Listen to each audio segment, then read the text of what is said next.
Bonjour à toi, curieuse, curieux d'ici et d'ailleurs. Bienvenue dans ce voyage pas comme les autres de Frenchland. Comme c'est la fin de l'année, je te souhaite une très belle année 2026.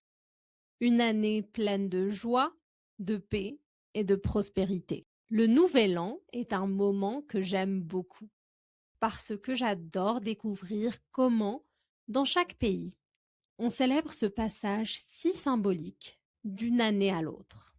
Je me souviens par exemple de Berlin, avec ses feux d'artifice qui résonnaient partout dans la ville, dans chaque rue, chaque quartier.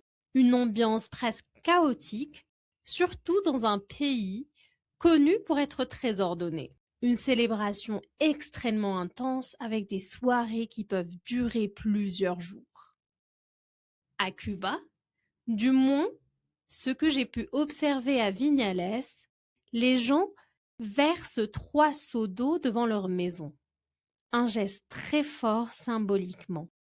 Nettoyer la devanture, chasser les mauvaises énergies et laisser entrer les bonnes ondes pour une nouvelle année plus joyeuse. À Hoi An, au Vietnam, devant presque chaque maison ou commerce, il y avait des poubelles ou des récipients dans lesquels les gens brûlaient du papier. Parfois même de faux billets. L'idée est d'attirer la chance et la prospérité pour l'année à venir. Bien sûr, ici, je ne parle pas de notre nouvel an, mais de celui du calendrier lunaire asiatique utilisé par de nombreux pays dans le Vietnam pour le Tet. D'ailleurs, j'y ai fêté l'année du serpent en 2025. Mais la célébration qui m'a le plus marquée, celle que j'ai vraiment adorée, parce que j'ai pu y participer pleinement, c'est le Nouvel An 2023 à Rio de Janeiro. J'y étais avec mon conjoint et ma cousine et on s'est tellement amusés. C'est donc cette histoire que j'ai envie de te raconter aujourd'hui. Au Brésil, et plus précisément à Rio de Janeiro, le Nouvel An est l'un des moments les plus importants de l'année. Je pense même que c'est le réveillon le plus festif de toute l'Amérique latine. Le 31 décembre, la ville se transforme complètement. Plus de 2 millions de personnes venues du monde entier se rassemblent sur la plage mythique de Copacabana pour célébrer le réveillon et admirer les feux d'artifice. Des feux d'artifice absolument spectaculaires lancés depuis des bateaux au large. Une scène magique mêlant explosion de lumière et reflets sur la mer. Les plus beaux que j'ai jamais vus de ma vie. D'ailleurs, Rio est entré dans le Guinness des records pour la plus grande célébration du Nouvel An au monde. Mais à Rio, le Nouvel An n'est pas uniquement une fête, c'est un rituel collectif. Ici, on ne célèbre pas l'année qui arrive à l'intérieur des maisons ou des restaurants, mais plutôt dehors, ensemble, et surtout à Copacabana, au bord de la mer. Copacabana devient alors un immense espace de rassemblement. Famille, amis, couples, touristes, tout le monde est là, pieds nus dans le sable, parfois dès la fin de l'après-midi en train de siroter des caipirinhas. L'ambiance est joyeuse, vibrante, mais aussi un peu spirituelle. Pour profiter pleinement de cet événement, nous avons logé chez une locale à Ipanema, à seulement 5 minutes à pied de Copacabana.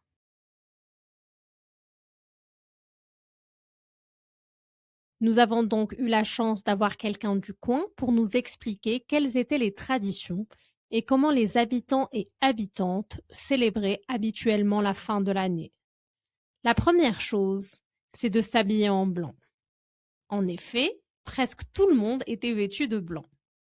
Cette couleur symbolise la paix, la purification et le renouveau. Porter du blanc le 31 décembre, c'est une manière de laisser derrière soi les tensions de l'année passée et de commencer la nouvelle année avec une énergie plus légère, plus renouvelée. Mais il y a un détail que je ne connaissais pas. Apparemment, il ne suffit pas seulement de s'habiller en blanc. Il faut aussi bien choisir la couleur de ses sous-vêtements. Au Brésil, ce que l'on porte sous ses vêtements est tout aussi important que ce que l'on montre. Chaque couleur correspond à une intention précise pour l'année à venir. Le blanc pour la paix intérieure, le rouge pour l'amour et la passion, le jaune pour l'argent et la réussite professionnelle, le vert pour la prospérité, la croissance et l'équilibre, le rose pour les relations affectives et la tendresse, le bleu pour la sérénité et la protection. D'un point de vue anthropologique, ce rituel est très révélateur. Il montre une relation active au futur. On ne subit pas l'année qui arrive, on formule des intentions. On choisit consciemment ce que l'on souhaite attirer dans sa vie. Et moi, ce soir-là, j'étais habillée entièrement en blanc, avec un sous-vêtement vert, parce qu'à ce moment précis de ma vie, j'avais vraiment besoin de prospérité financière et d'équilibre, surtout après un burn-out. J'ai vraiment joué le jeu parce que j'aimais beaucoup cette idée d'entrer dans la nouvelle année avec une intention claire, presque intime. Après les feux d'artifice, ce n'est pas fini. Un autre rituel commence. On s'approche de l'océan et on saute les 7 vagues, une par une. À chaque vague, un vœu. Le chiffre 7 symbolise les cycles, la transformation et la protection. Sauter les vagues, c'est franchir symboliquement les obstacles et entrer dans un nouveau cycle. On saute les vagues pour que nos vœux soient exaucés par les manjas. Au Brésil, la mer occupe une place centrale, surtout dans les traditions afro-brésiliennes. Les manjas, la déesse de la mer, représentent la protection, la maternité et le lien entre les mondes. Avant de sauter les vagues, beaucoup de personnes déposent des fleurs blanches dans l'eau en faisant des vœux. On dit que si la mer emporte les offrandes au large, les souhaits ont été acceptés. Si elles reviennent vers la plage, ce n'est pas un échec, mais une invitation à reformuler ses désirs. Même la nourriture a sa symbolique dans le Nouvel An. On mange des lentilles pour attirer l'abondance, des raisins pour la chance, et on évite la volaille, car on dit qu'elle gratte en arrière. Et personne n'a envie de reculer quand une nouvelle année commence. Ce que j'ai aimé à Rio, c'est cette manière très naturelle de mêler la fête, le spirituel et le collectif. Chacun adapte les rituels à sa façon, mais tout le monde partage la même envie. Commencer l'année du bon pied, aligné, entouré et tourné vers l'avenir. Ce nouvel an à Rio de Janeiro reste encore aujourd'hui l'un de mes meilleurs souvenirs. Parce qu'il ne s'agissait pas seulement de faire la fête, mais de choisir consciemment comment entrer dans l'année suivante.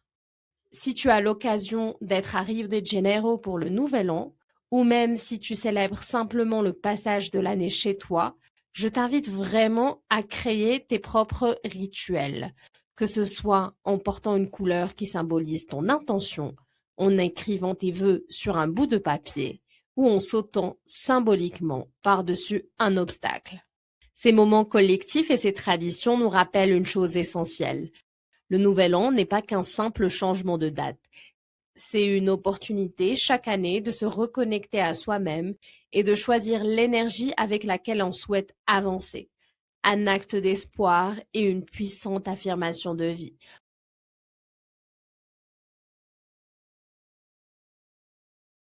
Encore une très belle année et meilleure vie. Si cet épisode t'a parlé, partage-le autour de toi et laisse un commentaire. Tu peux retrouver la transcription complète sur frenchlang.fr. Et si tu veux aller plus loin, je propose des cours de français individuels avec un accompagnement personnalisé, quel que soit ton niveau. Mon objectif est de t'aider à comprendre et parler le français du quotidien avec confiance et plaisir. Alors, bonne écoute et surtout, prends plaisir à progresser en français. À très bientôt pour un nouveau voyage sonore.